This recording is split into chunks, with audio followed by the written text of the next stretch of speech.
Selamat malam semuanya. Sebenarnya perkenalkan nama saya Ilham Nur Akbar dari Prodi Sistem Informasi Universitas Airlangga dengan NIM Akin 03. Pada kesempatan kali ini saya izinkanlah memberikan sebuah pendapat tentang studi-studi dari pemimpin itu dilahirkan, bukan dibentuk. Banyak orang yang merasa bahwa pemimpin itu dilahirkan, bukan dibentuk. Sebenarnya dari pendapat orang-orang tersebut sebenarnya juga ada dilihat dari mereka kecil karena mereka merasa bahwa kalau orang-orang yang udah menjadi pemimpin dari kecil, misalkan jadi ketua kelas, kemudian menjadi ketua mungkin olahraga di sekolah tersebut, atau ketua angkatan, mereka merasa bahwa, orang tersebut kayaknya bakal jadi pemimpin deh, seterusnya. Sebenarnya nggak juga sih. Kenapa? Nanti bisa diceritakan secara lanjut. Oke, jadi kembali ke umumnya. Ketika sebenarnya nggak cuma orang-orang juga sih, tokoh terdahulu pun juga mengatakan bahwa pemimpin itu dilahirkan, bukan dibentuk. Sehingga dari pendapat-pendapat dari tokoh terdahulu, itu pun juga berasal dari, teori yang membuktikan bahwa pemimpin itu dilahirkan. Jadi sebenarnya teori tersebut itu mungkin namanya belum akan saya reveal, mungkin untuk teori tersebut itu juga berasal dari pendekatan, dari kepemimpinan itu sebagai bakat. Ketika dibicarakan sebagai bakat, itu adalah bakat dari lahir atau talent approach. Itu adalah teori yang mempercayai bahwa kemampuan kepemimpinan seseorang itu udah berasal dari um, bawaan sejak lahir atau dari orang tua. Bisa dibilang orang tua yang unggul lah. Ketika dibicarakan dengan orang tua unggul tuh ibaratnya apa ya, orang tua tersebut tuh pernah menjadi pemimpin, misalkan kayak jadi jenderal ataupun jadi kepala suku atau kepala tertinggi dan lain-lain lah. Bukan dari hasil belajar atau seperti belajar dari latihan-latihan kepemimpinan gitu.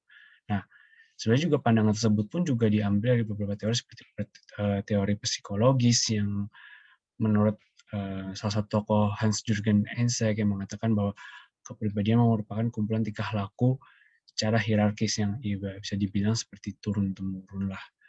Ataupun juga um, pandangan-pandangan tradisional lah yang mengatakan bahwa kepemimpinan itu seperti berasal dari dalam dirinya. Misalkan kayak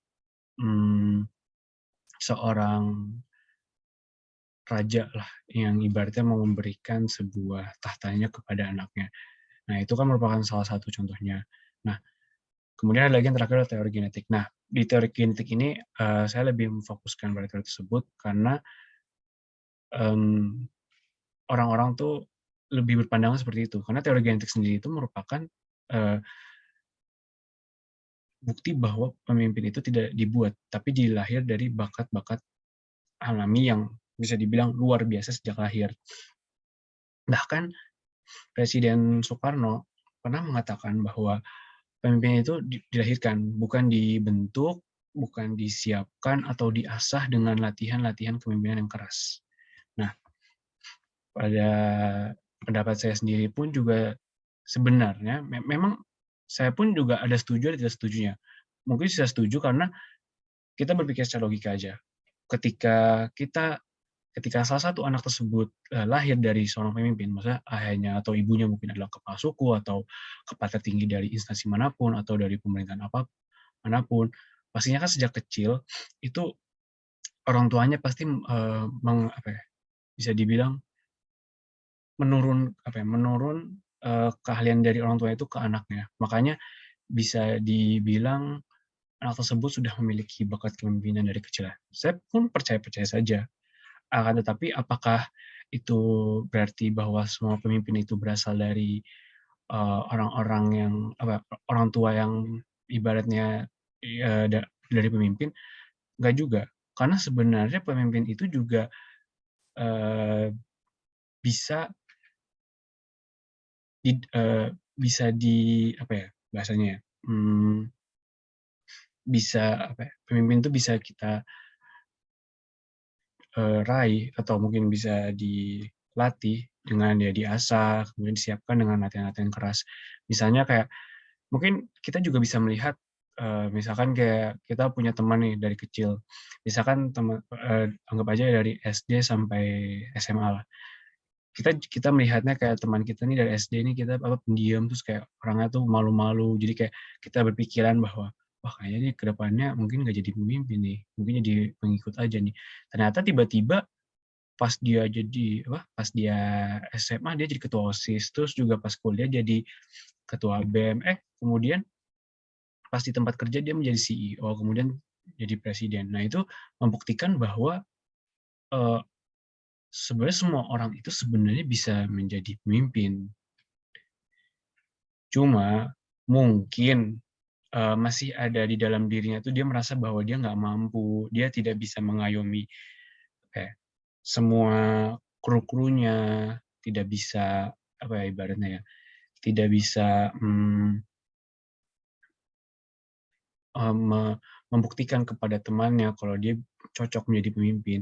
Nah, sebenarnya itu kan bisa kita, apa ya, bisa kita cegah dengan cara ya sejak sebenarnya sih untuk menjadi pemimpin itu juga tidak telat ya, maksudnya kayak, harusnya aku dari kecil nih udah jadi latihan jadi pemimpin, enggak juga kok. Kita pun juga dari usia manapun sebenarnya juga bisa kok, menjadi pemimpin, yaitu dengan cara pastinya kita dilatih, diasah, dan disiapkan dengan latihan-latihan kepemimpinan keras. Nah, masalah kepemimpinan keras itu seperti apa sih? Seperti misalkan kayak kita mulai dulu lah dari kita, di keluarga kita. Misalkan kayak mau cowok atau cewek sebenarnya untuk perlakuannya. Kita bisa apa ya, ibaratnya menjadi pemimpin di rumah itu sendiri. Bukan menjadi pemimpin itu bukan misalkan kayak kita melawan orang tua kita karena orang tuanya tertinggi gitu, enggak. Kita misalkan kayak seperti, mencoba bagaimana cara kita, mmm, melatih bagaimana cara kita bisa mensukseskan sesuatu dan lain sebagainya. Terus juga bisa dicoba juga dari, mmm, membangun sebuah grup di mana kamu menjadi, pemimpinnya, bagaimana kamu caranya bisa, me-manage teman-teman kamu supaya teman-teman kamu bisa, apa ya, mempercayakan kamu sebagai pemimpin. Sebenarnya itu sih, pendapat dari saya sendiri. Sekian dan terima kasih.